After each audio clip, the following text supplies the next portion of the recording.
हम्म. So hi guys, आज आपल्यासोबत डॉक्टर पल्लवी भेरूड आहेत आणि त्या स्कॉलर PhD इन आयुर्वेदा आहे and she is a leading expert in Ayurveda medicine. त्यांचं स्वतःचं क्लिनिक सुद्धा आहे. अँड मी तुम्हाला सांगू इच्छितो की आज त्यांनी आपल्या वेळात वेळ काढून आपल्या प्लॅटफॉर्मवरती स्टुडंट्सला कसं हेल्प होईल आणि पेरेंट्सला काय काय माहिती पाहिजे आणि स्टुडंट्सला काय काय माहिती पाहिजे या बाबतीत एक खूप कॉन्क्रीट टॉपिक वरती आम्ही आज बोलणार आहे, ज्याला अजूनपर्यंत जास्त लोकांनी टच नाही केलेलं आहे. So we will focus more on Ayurveda and what all courses are there, what all degrees are there, what is the scope of Ayurveda because Ayurveda is going global now. So there is huge scope. MBBS and BDS is not the only thing. There are many other things that are there. So today she will be giving her dedicated time for this particular thing and she will explain everything ki कसं काय काय आहे because she is the expert. Even I am new to all these things. So welcome Dr. Pallavi and thank you for being with us here today. Thank you. Yes, thank you. Thank you so much for giving me the opportunity to connect with the new generation and new students so that I can welcome them in our field of Ayurveda. And Yes, I will be yes. very happy if they join our course. Correct, correct. So doctor Pallavi, आपण topic अशापासून चालू करूया की पहिले तर काय काय courses आयुर्वेदामध्ये आहे जे स्टुडंट्स ऑप्ट करू शकतात आणि सेकंडली त्याचा स्कोप कसा आहे मार्केटमध्ये. येस. तर नॉर्मली लोक जेव्हा नीटची एक्झाम देतात तेव्हा सगळ्यांच्या मनामध्ये असतं फक्त एमबीबीएसच करायचंय. आणि हम्म, एमबीबीएस ला जर ऍडमिशन नाही मिळाली तर बरीचशी मुलं डिप्रेशन मध्ये जातात किंवा त्यांना कळत नाही की आता पुढे काय करायचं किंवा त्यांना असं वाटतं काही स्कोपच नाही आता पुढे. हम्म. पहिल्यांदा मी सांगते की माझी पण तीच कंडिशन होती जेव्हा मी 12वीची एक्झाम दिली आणि मला एमबीबीएस ला ऍडमिशन नाही मिळाली. And then I went to the ayurvedic हे कॉलेज पोद्दारला मला ऍडमिशन मिळाली. ओके. बीडीएस ला मिळत होते पण मी घेतली नाही कारण की असं वाटायचं तेव्हा काही अंडरस्टँडिंगच नव्हतं की हा. काय असतं बीडीएस मध्ये. आणि कोणी लोक म्हणायचे की बीडीएस मध्ये खूप कमी स्कोप आहे, फक्त दातांची ट्रीटमेंट असते, पण तुम्ही बीएमएस केलं तर तुम्ही सगळं ट्रीट करू शकता. ट्रू. या एका बेसिक आणि एकदम म्हणतात ना काहीच कळत नव्हतं त्यावेळेला पण ऍडमिशन राईट. घेतली. पण nowadays I can say की I am blessed to get admission in to the BMS की एमबीबीएस नाही मिळालं त्याचं मला आता कुठेही वाईट वाटत नाही. आणि उलट मला आता चांगलं वाटतंय की माझ्याकडे जास्त स्कोप आहे आयुर्वेदिक डॉक्टर झाल्यामुळे, की हम्म. भरपूर साऱ्या अपॉर्च्युनिटीज आहेत, भरपूर सारे स्कोप्स आहेत. So right. जसं तुम्ही मगाशी मला प्रश्न विचारलात की आपण काय काय करू शकतो नीटची एक्झाम दिल्यानंतर. नीटची एक्झाम दिल्यानंतर फर्स्ट ऍडमिशन तुमचे होते एमबीबीएस ला. जर ओके. एमबीबीएस ला नाही मिळालं तर लोक बीडीएस करतात. देन बीएमएस आहे, देन होमिओपॅथी आहे, बीएचएमएस आहेत, आयुष, हे सगळे आयुष मध्ये येतात. बीएमएसच्या नंतरचे सगळे कोर्सेस आहेत. We cover it in under the AYUSH guidance. Okay. So okay. BMS करू शकता, बीएचएमएस करू शकता, बी फार्मसी करू शकता. ओके. फार्मसी केल्यानंतर पण चांगला स्कोप आहे, तुम्ही फार्मास्युटिकल इंडस्ट्रीमध्ये जाऊ शकता, क्लिनिकल रिसर्च मध्ये जाऊ शकता, राईट. वेगवेगळ्या मार्केटिंग फील्डमध्ये जाऊ शकता किंवा कंपनीमध्ये मॅन्युफॅक्चरिंग मध्ये जाऊ शकता. So right. तो एक चांगला स्कोप आहे. किंवा फिजिओथेरपी आणि ऑक्युपेशनल थेरपी, पीटी हम्म, आणि ओटी त्याला असं म्हणतात, हम्म. की त्याच्यामध्ये पण चांगला स्कोप आहे. त्यांना आपण एक मेडिकल पॅरामेडिकल फील्ड असं म्हणू शकतो, की ओके. ज्याच्यामध्ये फिजिओथेरपीच्या मार्फत लोक फिजिओथेरपीचे क्लिनिक्स टाकतात स्वतःचे, किंवा ओके. ऑर्थोपेडिकच्या सोबत कोलॅबरेट करून त्यांचे स्वतःचे पेशंट ते लोक डेव्हलप करतात किंवा त्यांना हम्म, ट्रीटमेंट देतात आफ्टर सर्जरी. जो हम्म, काही रिकव्हरी स्टेज असते ज्या वेळेला ऑपरेशन हम्म, नंतर, तेव्हा हम्म. फिजिओथेरपी तिथे मदत करते, आपल्या सगळ्यांना माहितीच असेल. आणि करेक्ट. तशीच एक ऑक्युपेशनल थेरपी असते, की जी बरेचसे लहान मुलांमध्ये जेव्हा डेव्हलपमेंटल प्रॉब्लेम्स आता आजकाल होतात खूप मुलांमध्ये, तर त्या ठिकाणी ऑक्युपेशनल थेरपीचा यूज होतो. आणि ह्या ओके. दोन्ही फिजिओथेरपी आणि ऑक्युपेशनल थेरपी यांना फॉरेन कंट्रीजमध्ये अब्रॉडला खूप जास्त स्कोप आहे. कारण की राईट. बऱ्याचशा फॉरेन कंट्रीजमध्ये ऍज सच मेडिसिन द्यायला तुम्हाला अलाउड नाहीये. But okay. अल्टरनेटिव्ह मेडिसिनच्या हेडिंग खाली तुम्ही ह्या सगळ्या थेरपीज तिकडे करू शकता. आणि करेक्ट. चांगलं अर्निंग पण करू शकता आणि चांगलं फेम पण मिळवू शकता. ओके. अंडरस्टूड. सो जसं तुम्ही बोललात की आय थिंक एक आयुष बोर्ड म्हणून बनलेलं आहे याच्याकरता, आय थिंक येस. डेडिकेटेड गव्हर्नमेंटचं. मी आता मध्ये येस. भारत मंडपमला गेलो होतो तर तिथे आयुर्वेदिकचं एक समिट पण चालू होतं. I I yes. Saw lot of brands and lot of people from research sector तिथे आलेले. So yes. याचा काय काय फायदा पालक किंवा विद्यार्थी उचलू शकतात आणि फॉरेनमध्ये आयुर्वेदिकचा स्कोप काय आहे सध्याच्या दिवसात? बिकॉज मी बघतो की आजकाल योगा, मेडिटेशन आणि आयुर्वेदा याचं जागतिक अप्रिसिएशन आणि क्रेडिबिलिटी खूप वाढत चालली आहे. सो वाढली इंडिया आहे. याचा एपी सेंटर आहे. सो आपले जे लोक बाहेर हे नॉलेज घेऊन जातील तर आपण फ्लॅग बेरर्स राहणार या नॉलेजचे. तर भयंकर स्कोप आहे. सो कसं तुम्ही येस. बघता त्याला आणि काय आपण कॉन्ट्रीब्युट करू शकतो? Yes, definitely. बिकॉज योग, आयुर्वेदा हे सगळं आपलं बेसिक आहे ना, म्हणजे India is the originating country ह्या गोष्टीसाठी. म्हणून करेक्ट. जेव्हा तुम्ही फॉरेन कंट्रीजमध्ये विथ आयुर्वेदाची डिग्री घेऊन जाता ना, तुम्हाला खूप जास्त रिस्पेक्ट मिळतो, खूप जास्त त्यांना वाटतं की तुम्हाला खूप माहिती आहे. बऱ्याचशा वेळेला असं होतं की बीएमएस केल्यानंतर मुलं मॉडर्नचाच अभ्यास करतात आणि ॲलोपॅथीचीच प्रॅक्टिस बरेचसे लोक करतात. पण जर तुम्ही डीप लेवलला आयुर्वेदाचा अभ्यास केलात आणि ह्या पद्धतीने म्हणजे तुम्ही त्याला कशा प्रकारे ग्लोबली घेऊन जाऊ शकता. वेगवेगळे फील्ड्स आहेत. योग तर आहेच आहे, हे तर आपलं बेसिक आहे योग. पण त्याच्यासोबत वेगवेगळे जे म्हणजे आपण म्हणू शकतो की आता सध्या डायबिटिक रिव्हर्सल प्रोग्राम किंवा ओबेसिटी रिव्हर्सल प्रोग्राम किंवा आता बरेचसे माझे जे फ्रेंड्स आहेत किंवा स्टुडंट्स आहेत ते स्पेसिफिकली एकेका डिसीजवर काम करतात की थायरॉइड आहे तर थायरॉइड रिव्हर्सल प्रोग्राम. मी माझ्याकडे माझं स्पेशलायझेशन हे गर्भसंस्कार आहे की प्री ओके. कन्सेप्शनल गायडन्स अँड गर्भसंस्कार, की ओके. जेणेकरून नवीन जी पिढी डेव्हलप होणार आहे ती फिजिकली, मेंटली, सोशली आणि इमोशनली चांगली डेव्हलप व्हावी. So there right. Are multiple scope. Okay. Fertility expert म्हणून तुम्ही काम करू शकता. असे राईट. मल्टिपल फील्ड्स आहेत की ज्याच्या ओके. मार्फत तुम्ही अब्रॉडला म्हणजे स्पेसिफिकली युएई किंवा युके, युएस या ठिकाणी मेडिसिन द्यायला ऍज सच हे नाही, पण तुम्ही जर त्याला रिव्हर्सलच्या मार्फत गेलात सो हां. Definitely they will help you, they will guide you, because diet मधून तुम्हाला काम करायचंय. Diet right. मॉडिफिकेशन किंवा आयुर्वेदाचं जे आपण म्हणतो ना, आम्ही म्हणतो की आयुर्वेदाचं मुख्य जे चिकित्सा करण्याचं किंवा ट्रीटमेंट करण्याचा जो मेन गोल आहे तो आहे की जे हेतू आहेत, जे कॉज आहे त्या डिसीजचं तेच काढून टाकणे. Not only okay. Treating the disease but prevention is best हे त्याच्यासाठी. सो प्रिव्हेन्शनसाठी तुम्ही डाएट मॉडिफिकेशन किंवा थोड्याशा योगा, एक्सरसाइज, प्राणायाम, मेडिटेशन अशा भरपूर साऱ्या गोष्टी आहेत की ज्याच्या मार्फत तुम्ही हे disease, because all the disease त्याचं ओरिजिन जे आहे ते सायकोसोमॅटिक आहे. Right. Maximum diseases are psychosomatic. So okay. त्यासाठी ह्या पद्धतीने भरपूर फॉरेनमध्ये किंवा अब्रॉड कंट्रीजमध्ये स्कोप आहे. माझे बरेचसे स्टुडंट्स जे प्रॅक्टिस करतात अब्रॉड ते म्हणतात मॅडम इथे म्हणजे आम्ही इंडियामध्ये जेवढं कमवतो त्यापेक्षा 10 पटीने तिकडे स्कोप आहे बऱ्याचशा गोष्टींना.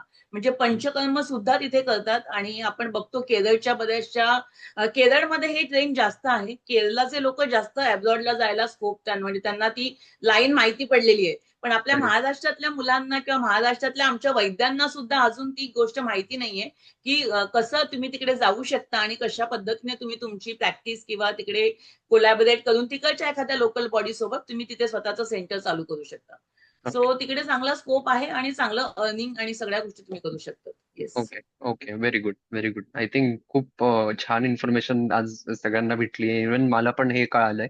सो नेक्स्ट टाइम आम्ही जेव्हा काउन्सिलिंग करू नीटच्या स्टुडंटची तेव्हा आमचे काउन्सिलर्स प्रॉपर रिसर्च सोबत त्यांना सांगू शकतात कॉन्फिडेंटली. सो कारण आम्ही कॉन्फिडेंट असलं तर समोरचा रिस्क घेईल येस. ना, तो विचार करेल करेक्ट, की करेक्ट. ऍडमिशन. जर आम्हीच कॉन्फिडेंट नसले तर मग समोरचा पण विचार नाही करत. मग तो डोनेशन भरणार, सीट हम्म. घेणार विकत, या सगळ्या गोष्टी चालू होऊन जातात मग.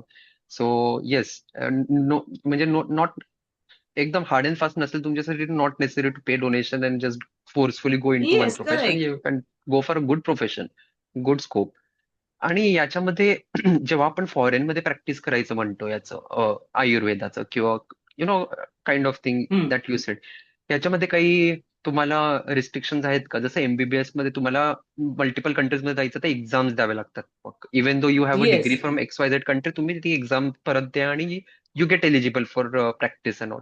सो असं आयुर्वेदामध्ये काही आहे का गाईडलाईन्स? आहे ना. येस, त्यांना पण डीएच येतं. समजा दुबईमध्ये जायचं ना तर डीएच नावाची त्यांची एक्झाम आहे. हम्म. प्रत्येक कंट्रीच्या त्याच्या त्याच्या एक्झाम्स आहेत. त्या हम्म. तुम्हाला क्वालिफाय कराव्या लागतात आणि त्या क्वालिफाय केल्यानंतर त्याच्यामध्ये थेरी पण असते आणि व्हायवा किंवा ओरल एक्झामिनेशन पण असतात. त्या ओके. दिल्यानंतर जेव्हा ते क्वालिफाय तुम्हाला करतात तेव्हाच तुम्ही त्यांच्या कंट्रीमध्ये प्रॅक्टिस करू शकतात ऍज सच ऍज अ हम्म. आयुर्वेदिक प्रॅक्टिशनर म्हणून. बट अदरवाईज जर बऱ्याच वेळेला असं होतं ना की तुम्ही एक्झाम क्रॅक नाही जरी केली तर बरेचसे स्टुडंट्स स्पाऊस सोबत जातात. पण हम्म. तिकडे गेल्यानंतर जसं मी म्हटलं तुम्हाला की एक्सरसाइज, योगा, डाएट ह्या गोष्टीसाठी तुम्हाला एक्झाम क्रॅक करायची गरज पडत नाही. ते तुम्ही ओके. तसंही करू शकता. जर तुम्हाला if you want to give some medicine as such तर तुम्हाला प्रॉपर एक्झाम देऊनच मग तुमचं त्यांची अथॉरिटी जी आहे ती तुम्हाला परमिशन देते आणि तेव्हाच तुम्ही प्रॅक्टिस करू शकता. Understood. Understood. That's very informative. आणि जे स्टुडंट्स आता ज्यांचा ऑलरेडी म्हणजे दोन प्रकारचे स्टुडंट्स आता मी डिवाइड करतो. एक असे स्टुडंट्स आहे ज्यांना आयुर्वेद माहिती आहे but they don't know the core of it. Second, hmm. Who know की they want to go for Ayurveda. Probably त्यांचं hmm. inheritance is coming from Ayurveda. Like, for example, you are from yes, Ayurveda, so your children will know ki what is Ayurveda, or they yes, have some background where they're connecting with yes. Ayurveda. So, what do you suggest them? म्हणजे, for example, you can connect with your career journey, की तुमचं journey कसं राहिलं, त्याच्यामध्ये challenges काय आलेत, आणि चांगल्या गोष्टी काय आहेत, आणि काय गोष्टींचं तुम्ही टेक केअर केलं पाहिजे, dos and don'ts basically. And आज आय थिंक तुमचं क्लिनिक सक्सेसफुली येस, तुम्ही, if I am not wrong, Navi मुंबईमध्ये चालवतायत. सो येस, ती येस. जर्नी कशी होती, काय होती, if you can shed some light on that. Correct. जसं तुम्ही म्हणालात की आपल्या याच्यामध्ये जेव्हा आपण आयुर्वेद, बऱ्याच लोकांना माहिती असतं, काही लोकांना माहिती नसतं. तर आय एम द कॅटेगरी की मला काहीच माहित नव्हतं. ओके. म्हणजे बीएमएसच्या कोर्समध्ये काय असतं हे सुद्धा माहित नव्हतं. फक्त एक आपण डॉक्टर होणार आहे म्हणजे लहानपणापासून स्वप्न होतं की डॉक्टर बनायचंय, डॉक्टर राईट. व्हायचंय. आणि राईट. त्यासाठी मेडिकलला जायचं, इंजिनिअरिंग न करता आपण इकडे जायचं अशी इच्छा होती. पण एमबीबीएसला मिळालं नाही. बीडीएस आवडत नव्हतं, दाताची ट्रीटमेंट करायला कोणाच्या तरी तोंडामध्ये बघायला. ही तेव्हाची कन्सेप्ट, त्यावेळेचे विचार. आणि म्हणून मग बीएमएस ला ऍडमिशन घेतली. पण तिथे काय असतं हे काहीच माहित नव्हतं. पण कॉलेजला गेल्यानंतर पोद्दार सारखी जी वेल नोन इन्स्टिट्यूट आहे, वरळीला आमचं कॉलेज आहे. So right. तिथून मी ग्रॅज्युएशन केलं. ग्रॅज्युएशन केल्यानंतर तिथे समजलं की अरे बापरे, इकडे तर संस्कृत पण लागतं. आणि बरेचशी मुलं फक्त बीएमएस ला संस्कृत असतं या भीतीनेच बीएमएस करत नाहीत. So right. त्यांना मी सांगितलं की मला संस्कृतचं काहीच माहित नव्हतं, एबीसीडी सुद्धा माहिती नव्हतं. But yes, I am the topper in my college. First 5 topper मध्ये आमचा पूर्ण ग्रुप असायचा, 5 मुलींचा आमचा ग्रुप होता. ओके. सो असं काहीच नाही की तुम्हाला श्लोक आले नाहीत तर तुम्ही संस्कृत, तुम्ही आयुर्वेदाचं शिकू शकत नाही, असं राईट. काहीच नाहीये. बिकॉज श्लोक इज द बेसिक अंडरस्टँडिंग साठी त्याच्यामध्ये सगळ्या ज्या ग्रंथामध्ये, संहितांमध्ये ते श्लोकांच्या मध्ये वर्णन केलेलं आहे. बट आता सगळे बुक्स आहेत की त्यांनी त्याचं अंडरस्टँडिंग किंवा त्याचं पूर्ण जे क्लॅरिफिकेशन आहे ते मेन्शन केलेलं आहे. आणि तुम्हाला टीचर सुद्धा तशा पद्धतीने शिकवतात. इंग्लिशमध्ये शिकवतात, हिंदीमध्ये शिकवतात, मराठीमध्ये शिकवतात. आणि ते तुम्ही अंडरस्टँड करून, बिकॉज प्रॅक्टिकली तुम्हाला तुमचा कोणताही पेशंट संस्कृतचे श्लोक विचारत नाही, तुम्ही राईट. काय शिकलाय ते तुम्ही अप्लाय करायचं असतं. येस. राईट. So right. संस्कृतची भीती जी आहे सगळ्यात महत्वाची ती काढून टाकायची. मग जसं मी बीएमएस केलं त्यानंतर माझी इच्छा होती, माझ्या वडिलांची इच्छा होती की पोस्ट ग्रॅज्युएशन केलंच पाहिजे. सो एमडीची एंट्रन्स, आता पोस्ट ग्रॅज्युएशनला एमडीची एंट्रन्स द्यावी लागते. ती एंट्रन्स दिल्यानंतर तुम्हाला एमडीला ऍडमिशन मिळते. एमडी मध्ये म्हणजे पोस्ट ग्रॅज्युएशन मध्ये सुद्धा we have specialities like okay. MD in medicine, MD in surgery, MD in Shalakya किंवा त्याला ईएनटी म्हणू शकतो. गायनॅक मध्ये आहे, योगामध्ये स्पेशल स्वस्थवृत्त किंवा पीएसएम नावाचा जो सब्जेक्ट आहे त्याच्यामध्ये एमडी आहे. अशा मल्टिपल सगळ्या सब्जेक्ट्स मध्ये तुम्ही एमडी करू शकता आणि ती तुमचं सुपर स्पेशालिटी होते. So I did MD in MD medicine. माझं काय चिकित्सा या विषयामध्ये एमडी झालेला आहे. सो एमडी मेडिसिन या विषयामध्ये एमडी झाल्यानंतर I join as a professor, assistant professor म्हणून मी एका कॉलेजला जॉईन झाले, डी.वाय पाटीलला, नेरुळला, नवी मुंबईला जे कॉलेज आहे तिथे 10 वर्ष मी काम केलं.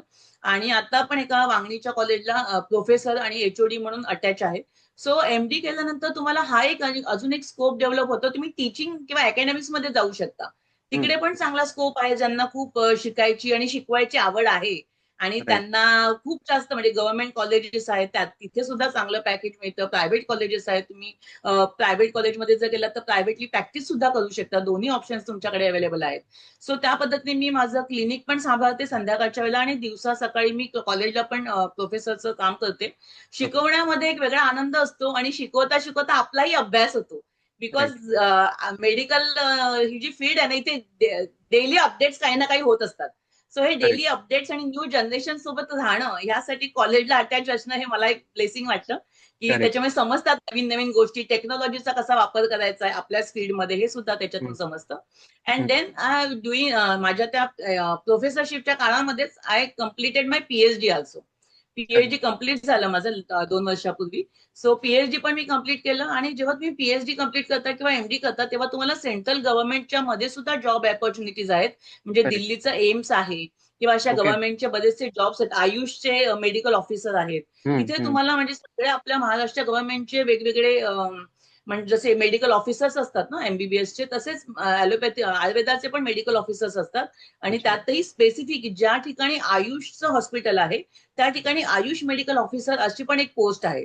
सगळ्याच करेक्ट. रुरल जे त्याला आपण डिस्ट्रिक्ट लेवल म्हणतो, त्या डिस्ट्रिक्ट लेवलला प्रत्येक ठिकाणी आयुष मेडिकल ऑफिसर सुद्धा असतो. आणि त्यांना सुद्धा चांगला स्कोप आहे. सो त्या फील्डमध्ये तुम्ही जॉबच्या मध्ये जर गेलात तर तिकडे सुद्धा तुम्ही काम करू शकता. ओके. आणि सोबत प्रॅक्टिस पण करू शकता. प्रॅक्टिसला तर राईट. काहीच बंधनं नाहीये. तुम्ही लिमिट नाही. ज्याच्यामध्ये तुमचा इंटरेस्ट आहे, प्लेन बीएमएस जरी केलं तरी सुद्धा तुम्ही म्हणजे बीएमएस हीच एक सुपर स्पेशालिटी आहे, because you are the Ayurvedic doctor. So तिथे सुद्धा तुम्ही डायरेक्ट तुम्हाला जे फील्ड आवडतं किंवा ज्याच्यामध्ये तुमचा इंटरेस्ट आहे त्यामध्ये तुम्ही तुमची प्रॅक्टिस डेव्हलप करू शकता. बरेचसे लोक ओनली फॉर द स्पाईनवर काम करतायत. माझे काही हम्म. स्टुडंट्स आहेत की जे फक्त स्पाईन आणि ह्याच्यावरच काम करतात, ओके. जॉईंट्स आणि स्पाईन एवढंच. काही लोक फक्त गायनॅकवर काम करतात आहे, इन्फर्टिलिटी आणि हे, जसं मी त्याच्यामध्ये जास्त काम करेक्ट. करते. काही लोक फक्त आणि फक्त स्किन डिसीजेसवर काम करतात आहे, okay. Or only for the skin.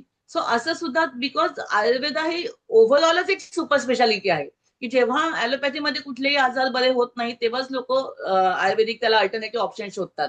आणि येस, हम्म. आयुर्वेदाचा मुख्य जो बेनिफिट आहे की जो रूट कॉज अनालिसिस करून आपण तो डिसीज बरा करतो. करेक्ट. त्याच्यामुळे वेगळा आनंद त्याच्यामध्ये मिळतो. We are not treating only the disease, but we are root helping cause. Them to recover totally.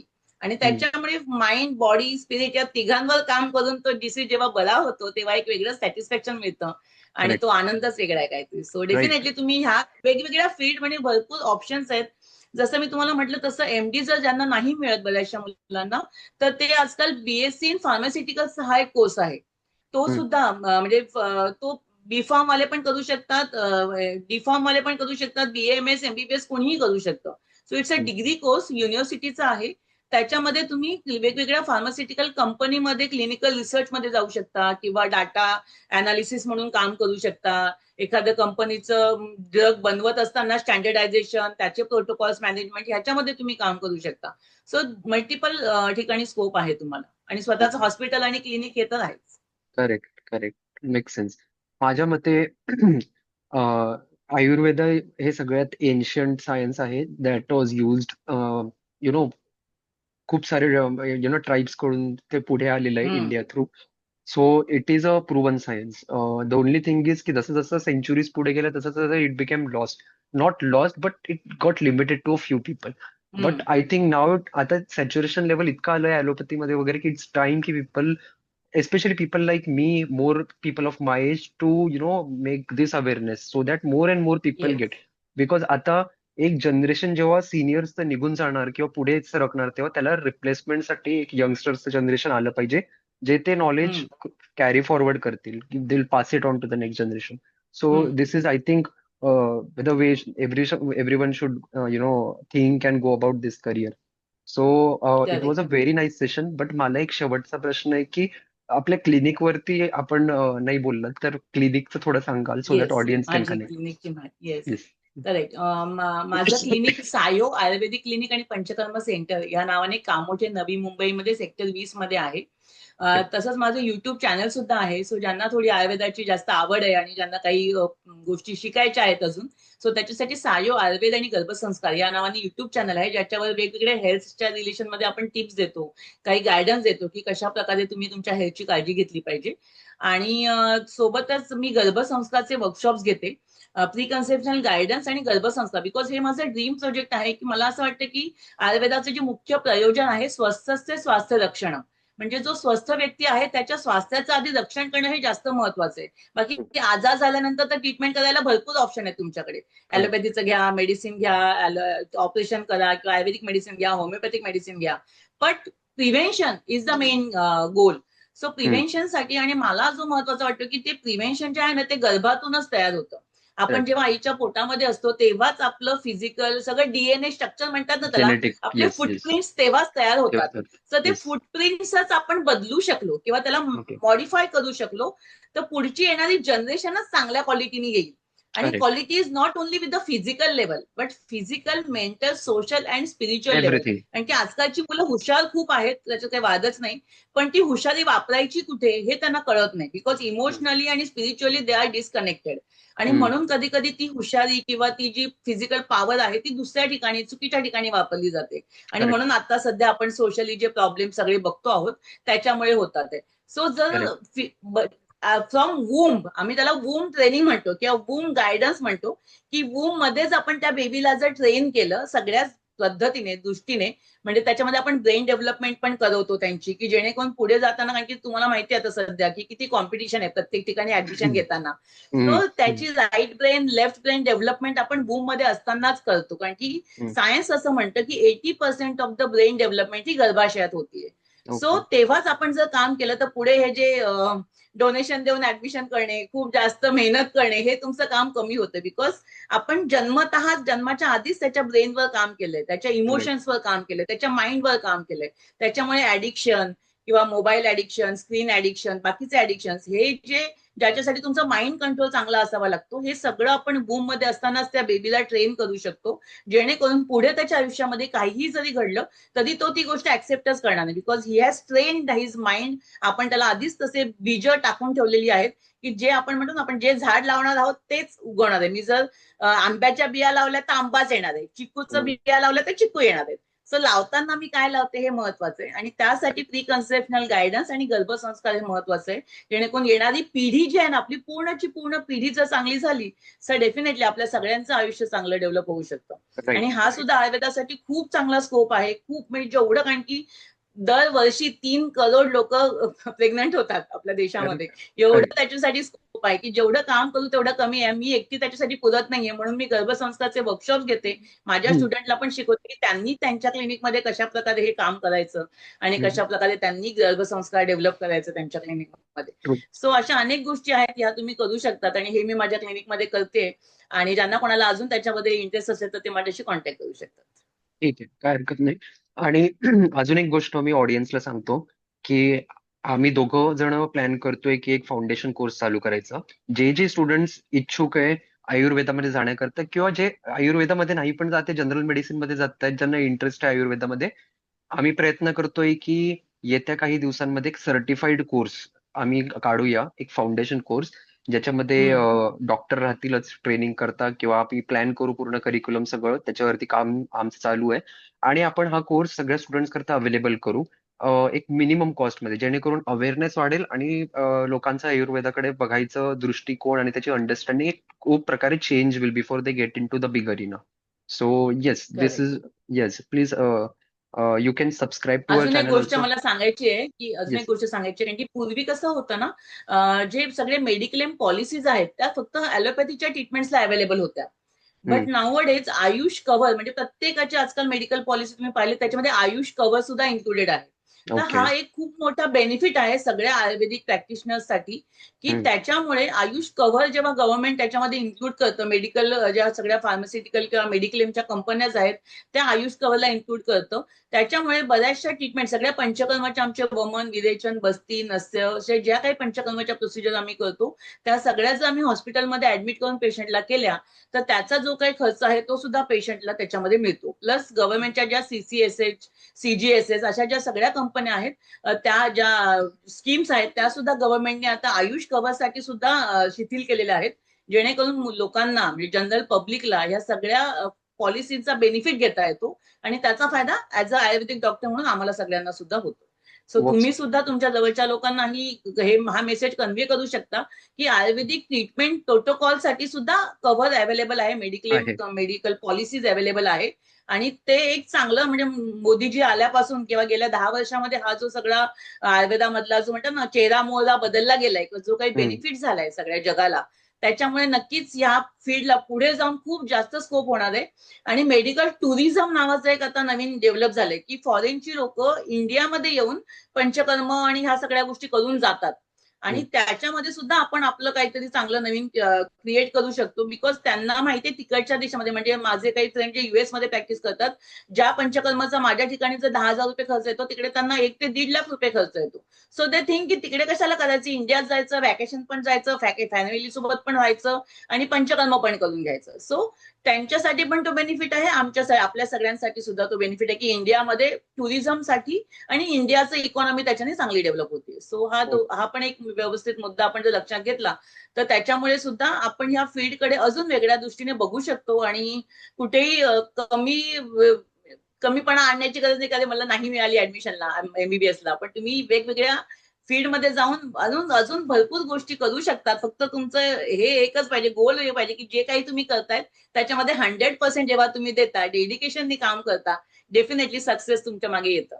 So thank you definitely. So much for giving me know the opportunity की या सगळ्या नो जनरेशनशी भेटण्याचा मला चान्स दिला तुम्ही. Thank you. No thank you so problem, much no for problem. Thank you for being there. मी close करतो आणि I will share with you. Yes. Thank you. Thank you. Thank you so much. Thank you.